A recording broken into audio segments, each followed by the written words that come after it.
고린도전서 15장 29절부터 34절까지 낭독하겠습니다. 고린도전서 15장 29절부터입니다. 만일 죽은 자들이 도무지 다시 살지 못하면 죽은 자들을 위하여 세례받는 자들이 무엇을 하겠느냐?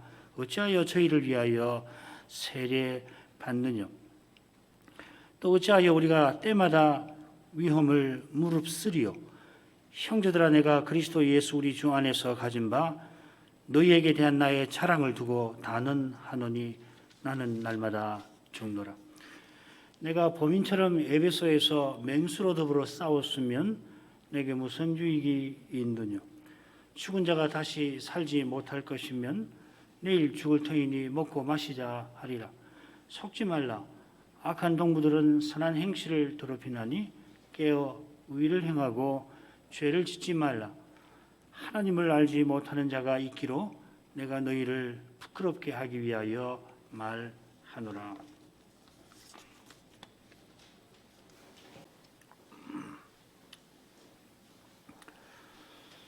바울 사도가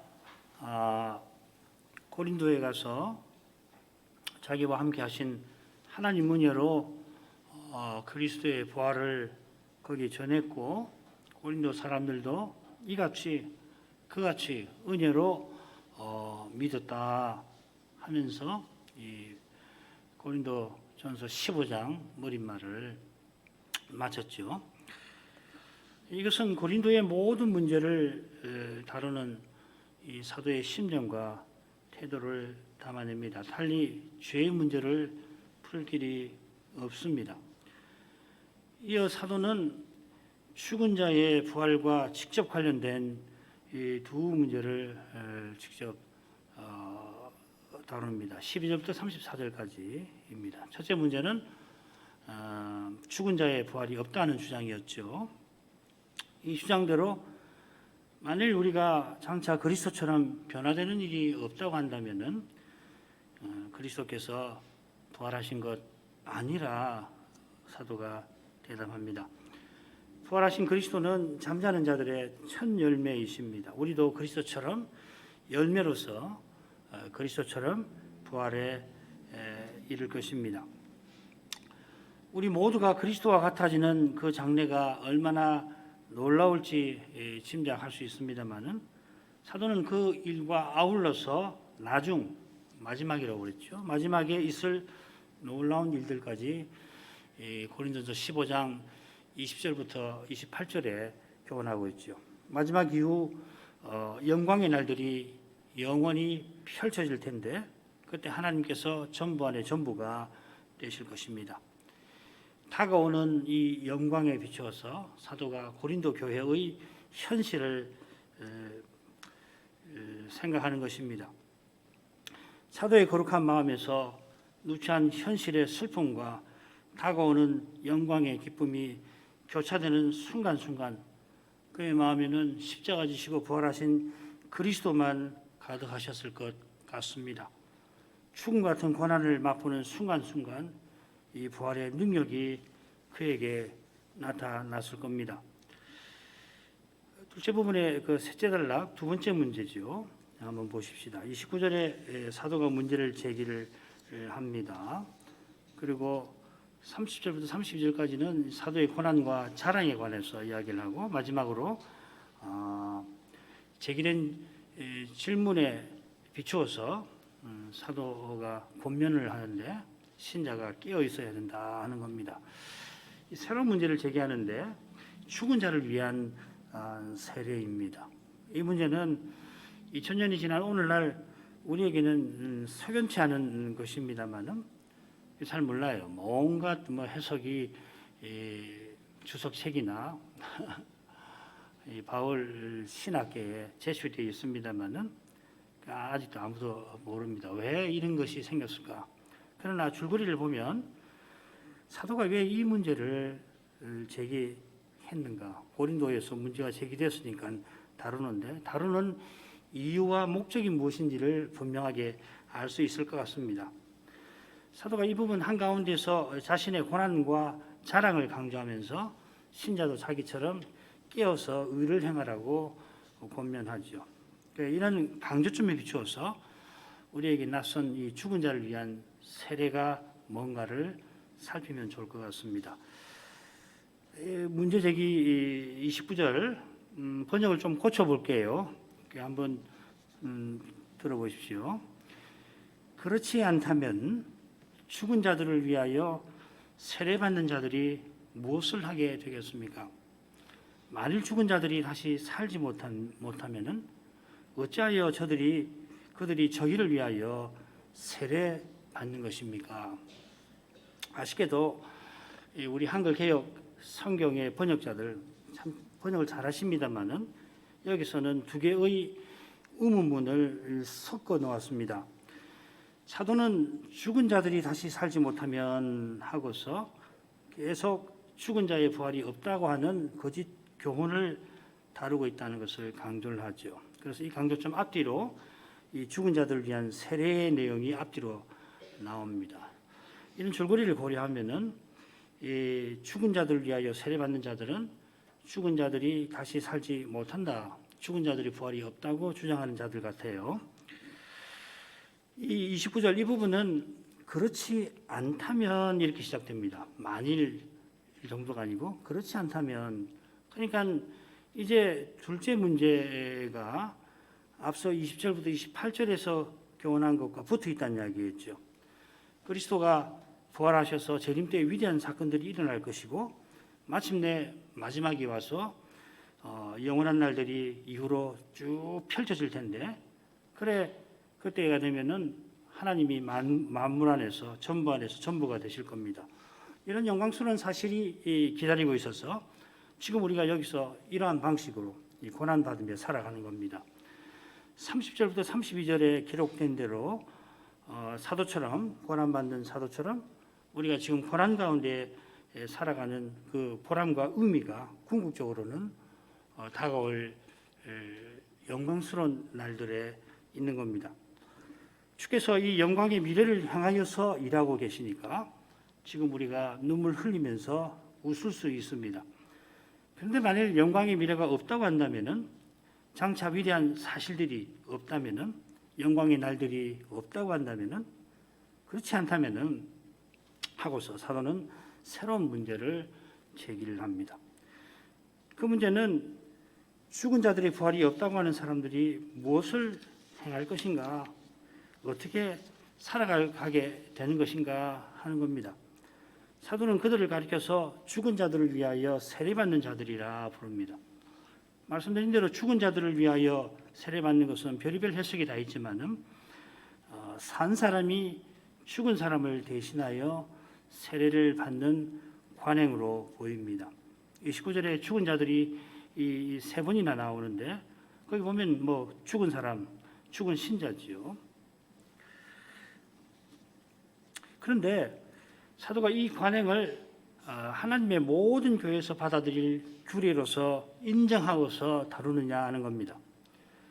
고린도서 11장 17절에 그 말이 나오죠. 하나님의 모든 교회가 받아들이는 규례. 그러고서 11장 18절부터 성찬에 관한 문제를 다루는데 뭐라고 하냐면, 내가 너희에게 전한 것은 이 성찬에 관한 규례죠. 주님께 받은 것이다 하고서 성찬식을 설명합니다. 그처럼 이 세례도 이 사도의 전성과 일치되게 그리스도와 함께 죽고 함께 사는 것을 표하는 겁니다. 내가 그리스도와 함께 죽고 함께 사는 것. 우리가 세례받는 근거는 그리스도께서 나를 위하여, 우리를 위하여, 결국 나를 위하여 죽으시고 다시 사신 복음 약속에 있는 겁니다. 누가 대신 받는 것 아니고 내가 세례받는 거 아니에요. 그래서 우리가 세례 심리자인 사도나 목사의 이름이 아니라 그리스도의 이름으로 우리 자신이 이 세례를 받는 겁니다. 사도가 본론 처음에, 고린도서 1장 처음에 세례 주는 일과 관련해서 이렇게 설명을 합니다. 1장 14절부터 17절까지입니다. 그리스도와 가이오 외에는 너희 중 아무에게도 내가 세례를 주지 아니한 것을 감사하노니 이는 아무도 나의 이름으로 세례를 받았다 말하지 못하게 하려 함이라. 내가 또한 스데바나 집 사람에게 세례를 주었고 그 외에는 다른 아무에게 세례를 주었는지 알지 못하노라. 그리스도께서 나를 보내심은 세례를 주게 하려 하심이 아니요 오직 복음을 전케 하려 하심이니 말과 지혜로 하지 아니함은 그리스도의 십자가가 헛되지 않게 하려 함이라. 지금 고린도 교회 안에 나는 바울 사도에게라 하면서 나는 아볼로파라, 나는 베드로파라 하면서 서로 다투고 있습니다. 자기를 높이려고 누구에게 세례 받았다고 내세우는 겁니다. 이런 현실에서 죽은 자의 부활을 오해하는 사람들이 이 세례도 오해할 수가 있겠습니다. 부활을 오해하니까 그게 사도의 전성인데 사도의 전성의 핵심이 십자가 부활인데 이 부활을 오해하니까 역시 사도의 전성에 속하는 세례도 오해할 수가 있겠죠. 그런 오해에서 죽은 자들을 위하여 대신 세례받는 일이 생겼던 것 같습니다. 그러니까 어떤 방식으로 해서 왜 이런 걸 생각해냈고 어떤 식으로 이 규례를 행했는지 몰라요. 뭐 여러 가지 추측이 있지만 그런 거 우리가 학문적으로는 살필 수 있지만은 왜 이런 게 생겨났을까 의문은 들지만은 명확한 답은 얻기는 어렵고 분명한 것은 이 죽은 자의 부활에 대한 오해가 있을 정도니까 세례에 대한 오해도 얼마든지 생겼을 거다 그 말이죠. 그런데 이 그릇된 관행을 사도적 규례가 아닌 이 관행을 여기서 언급하는 이유와 목적이 따로 있습니다. 그것은 우선은 죽은 자의 부활이 없다고 하는 그릇된 주장을 바로잡기 위함이죠.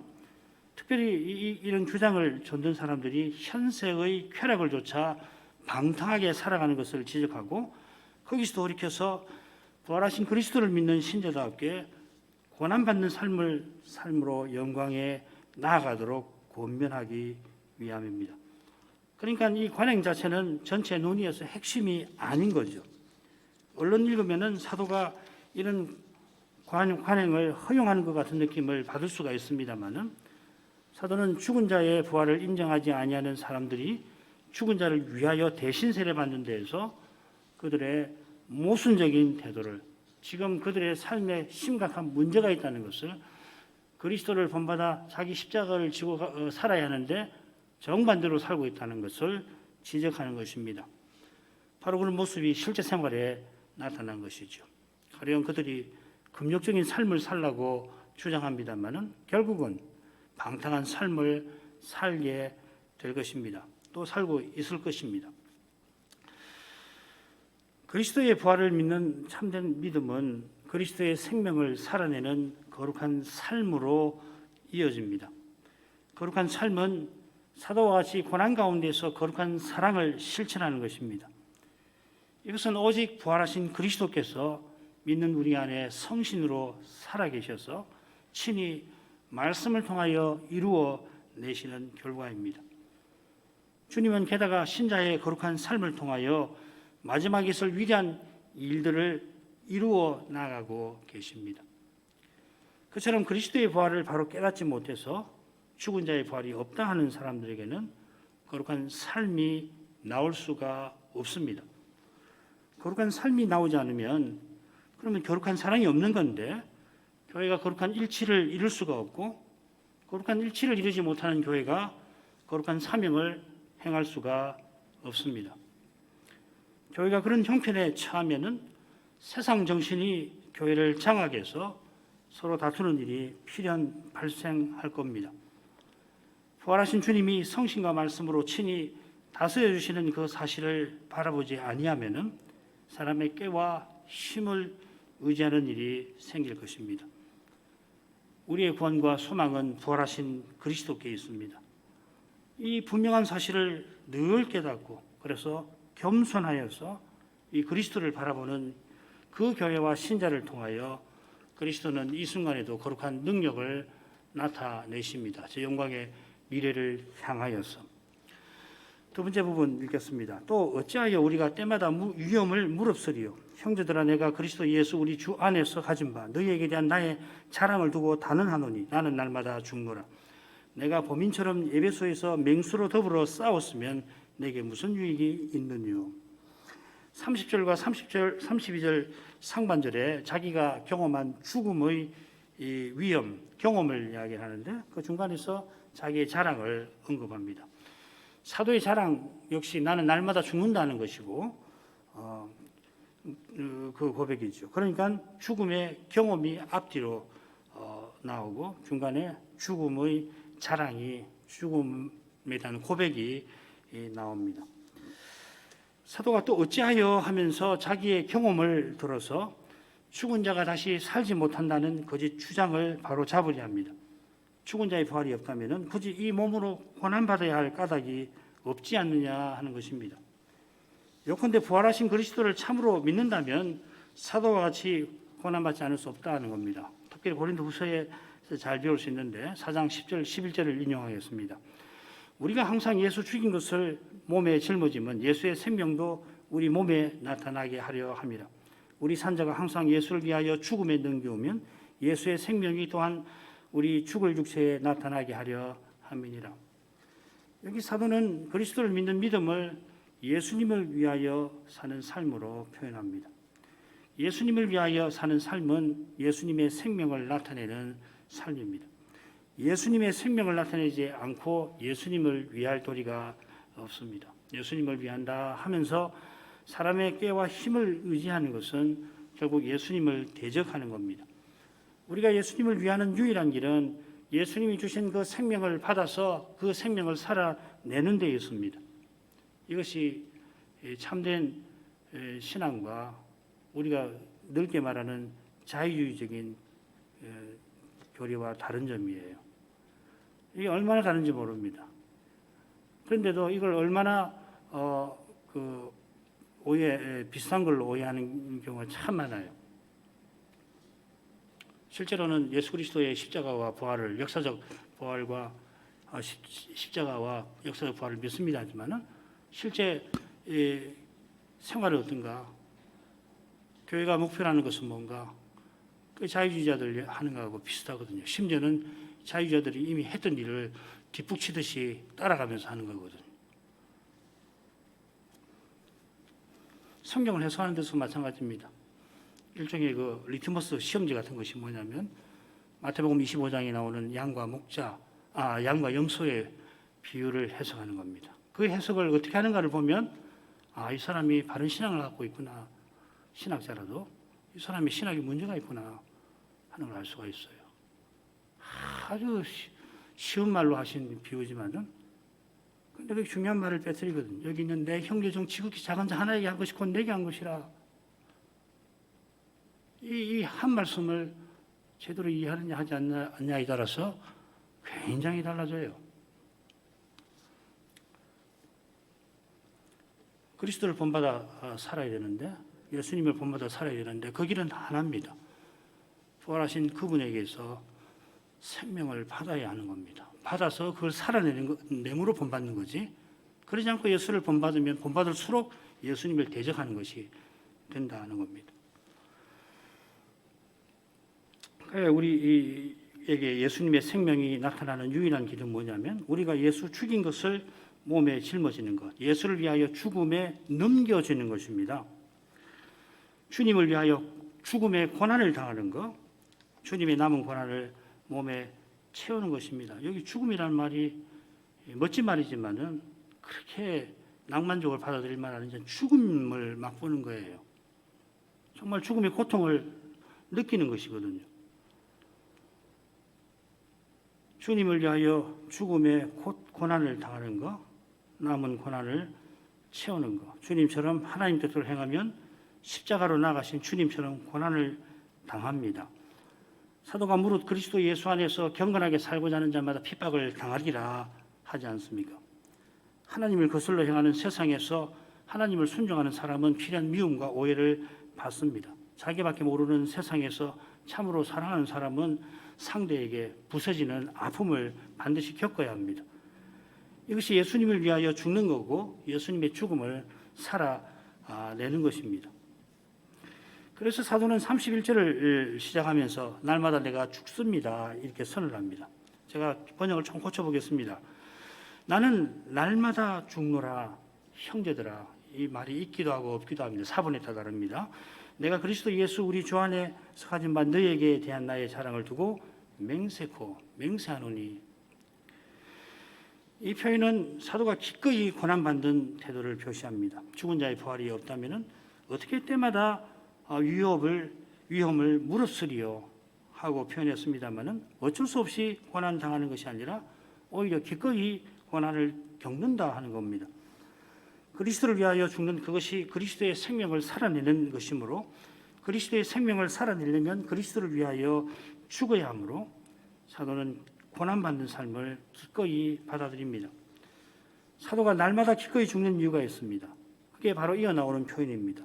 그 표현이 뭔가 하면 그리스도 예수 우리 주 안에서 가진 바 너희에게 대한 나의 자랑이라는 표현입니다. 이것은 사도가 날마다 죽는 삶을 산 결과로 이 서신을 받는 너희 곧 고린도 교회가 섰다 하는 사실을 가리킵니다.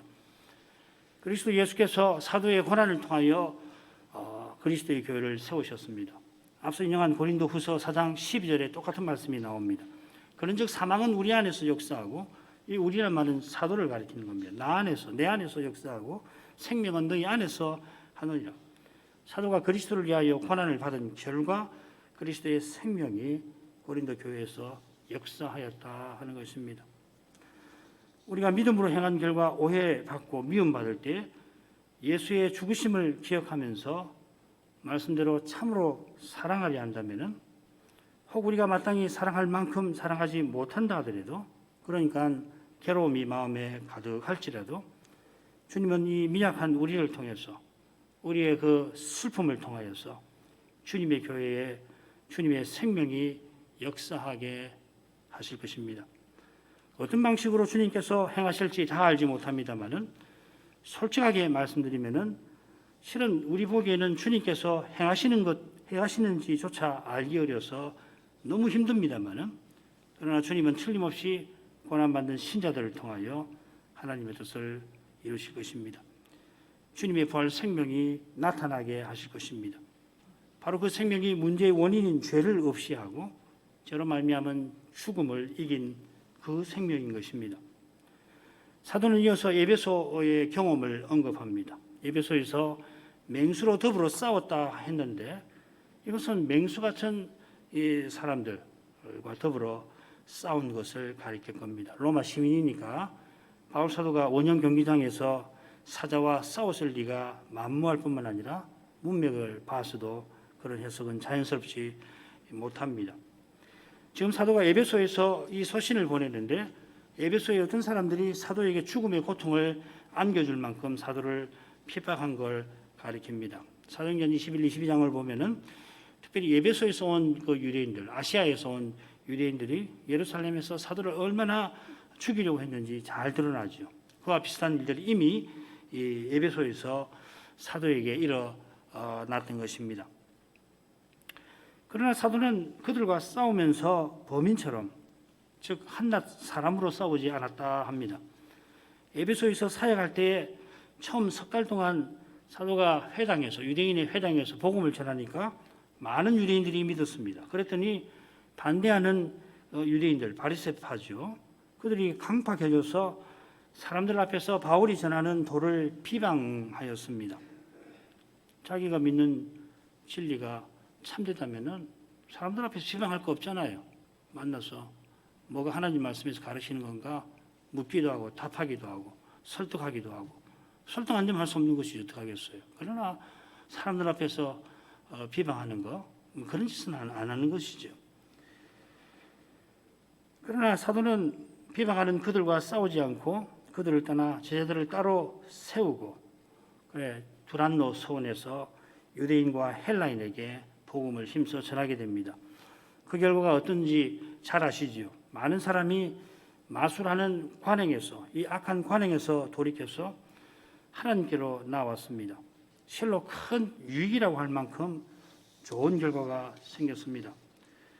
사도가 범인처럼 그들과 싸웠다면, 그들과 똑같은 방식으로 비난하고 그렇게 싸웠다면은 내게 무슨 유익이 있겠느냐 할 때에 유익이 바로 이런 것입니다. 사도가 사람으로 행치 아니하고 믿음으로 행한 까닭에 당장에 큰 소리치며 비방하는 사람들 앞에 무력한 사람처럼 한마디 대답 못하는 바보처럼 보일 수도 있었겠습니다만은 그러나 고난받는 이 바울을 통하여 주님께서 큰 유익을 예배소에 베푸셨습니다. 거기에 주님의 교회가 우뚝 섰습니다. 예배소만 아니고 아시아도 일대에 많은 교회가 생겼습니다. 지금도 주님은 이런 방식으로 주님의 교회를 세우십니다. 이런 방식으로 교회가 서나감으로 부활의 능력이 인생 가운데 환히 나타나게 하십니다. 고난받는 신자의 눈에 눈물이 흐릅니다마는 그 눈물은 추수를 가져오는 수고의 눈물입니다. 그 눈물이 추수의 기쁨을 가져올 것입니다.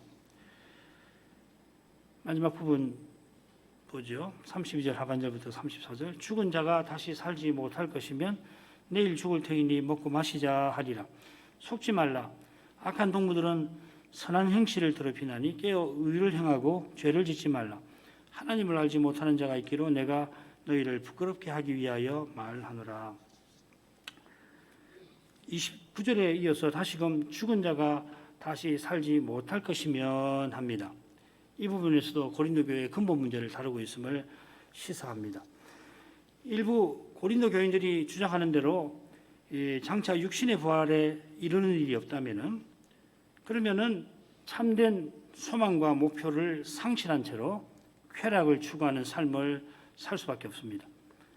그리스도를 참으로 믿는 사람은 그리스도의 다스림을 받아서 육신의 부활을 향하여 전진하는데 장차 있을 육신의 부활을 부인하면은 지금 그리스도의 다스림을 제대로 받을 수 없습니다.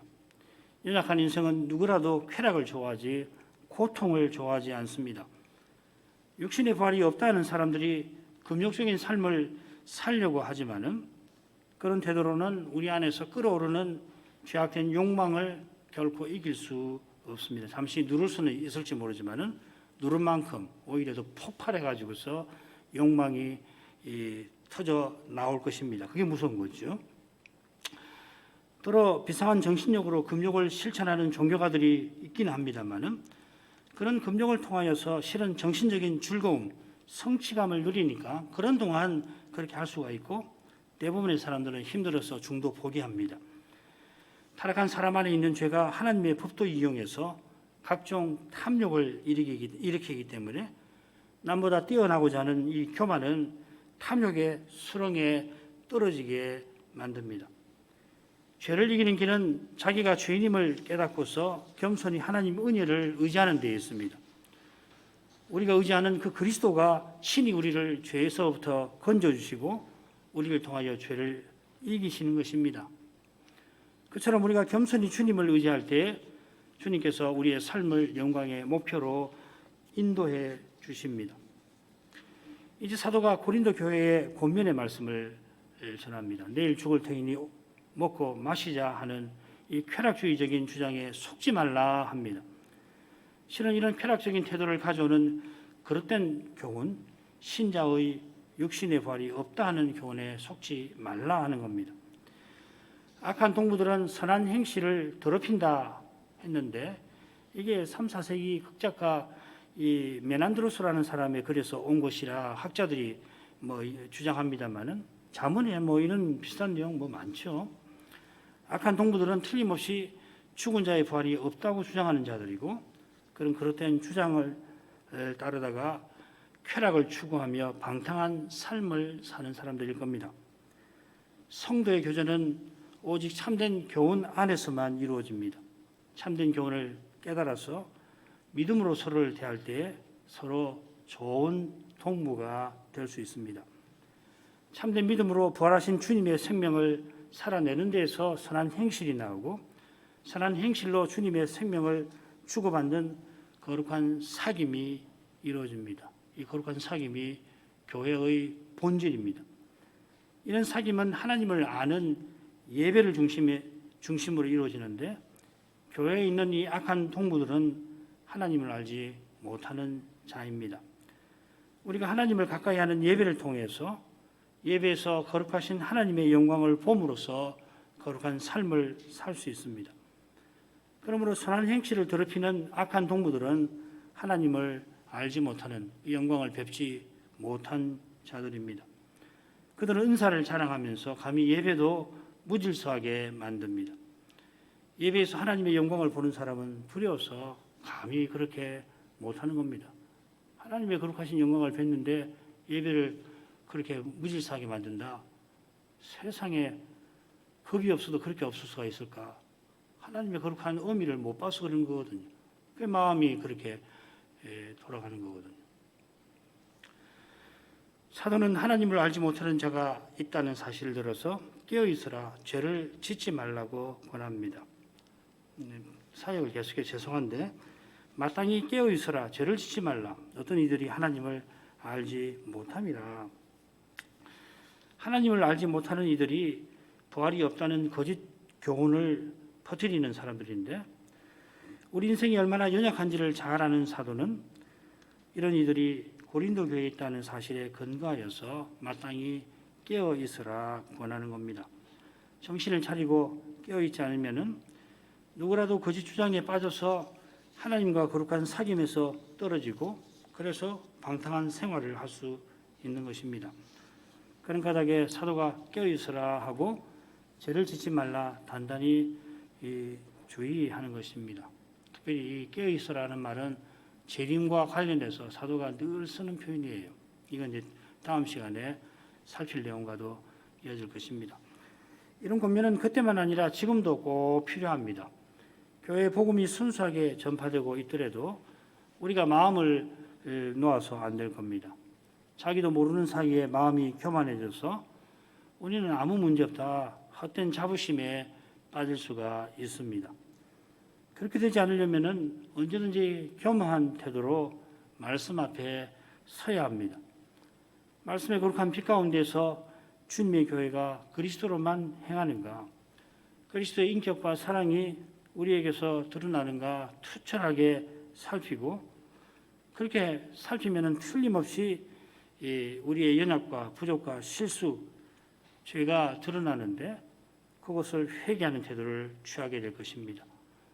이렇게 겸손히 회개해야만이 점점점 우리가 그리스도 안에서 참으로 사랑하는 하나님, 참으로 함께 있는 일이 있게 될 것입니다. 그렇게 하지 아니하면은 사도가 고린도 교회를 향하여 내가 너희를 부끄럽게 하기 위하여 말하노라 했듯이 우리가 주님 앞에서 부끄러움을 당하지 않을 수가 없게 될 것입니다. 같은 표현이 고린도전서 6장에 나옵니다. 형제 간의 소송을 해결할 지혜가 없는 그러한 상태를 두고서 사도가 너희를 부끄럽게 한다 하였습니다. 결국 부끄러움을 당하는 것은 교회다운 모습을 나타내지 못하는 상태를 가리키는 겁니다.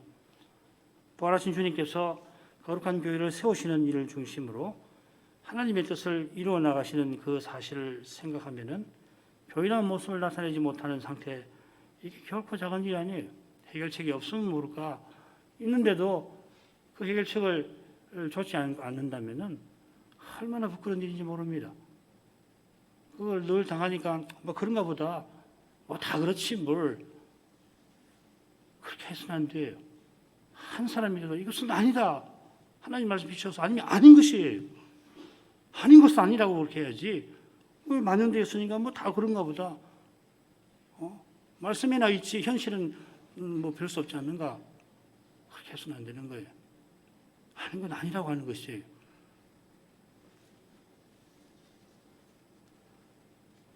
우리가 교회에 어떤 문제가 발생할 때 늘 살펴야 할 점이 바로 이것입니다. 그리스도께 해답이 있어요. 그리스도 해답이시라고요. 다른 해답 아닙니다. 기도하겠습니다. 거룩하신 아버지, 고린도 교회의 많은 문제들이 그리스도의 부활을 제대로 깨닫지 못한 데서 생겼듯이 과연 십자가에 달리신 그리스도를 믿는 믿음으로만 저희가 죄와 죽음의 현실에서 교회답게 서나가게 될 수 있음을 생각하게 하십니다. 고린도 사람들이 처음에 사도가 전하는 복음을 듣고 은혜로 믿었지만은 그 은혜를 망각해버리고서 받은 바 성신 은사를 자랑하다가 급기야는 들은 복음마저도 오해하게 되고 사도가 전한 세례와는 다른 그런 규례를 세우게도 되었습니다.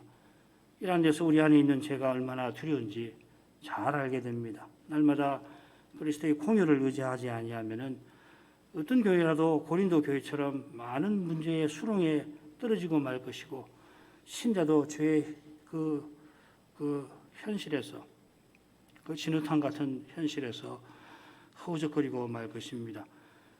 그리스도 아니시면 인생이 아무것도 아니고 실은 있으나 마나한 정도가 아니라 없는 것보다 못하게 되는 이러한 엄연한 사실을 잊지 않게 하옵소서. 오직 그리스도를 고백하며 그리스도를 전부로 삼는 그러한 믿음만이 사도가 전한 대로 그리스도를 전하고 믿는 전하고 받는 교회로서 서나갈 수가 있겠습니다. 사도처럼 날마다 기꺼이 죽는 이 고난 받음으로만 그리할 수가 있습니다. 저희가 그러한 교회로 서나가게 되기를 간절히 구합니다. 그 길이 주님의 그 기묘한 손안에 있음을 겸손히 고백하오며 저희 모두를 주께서 긍휼히 여겨 주시옵소서. 예수님 이름으로 기도합니다. 아멘.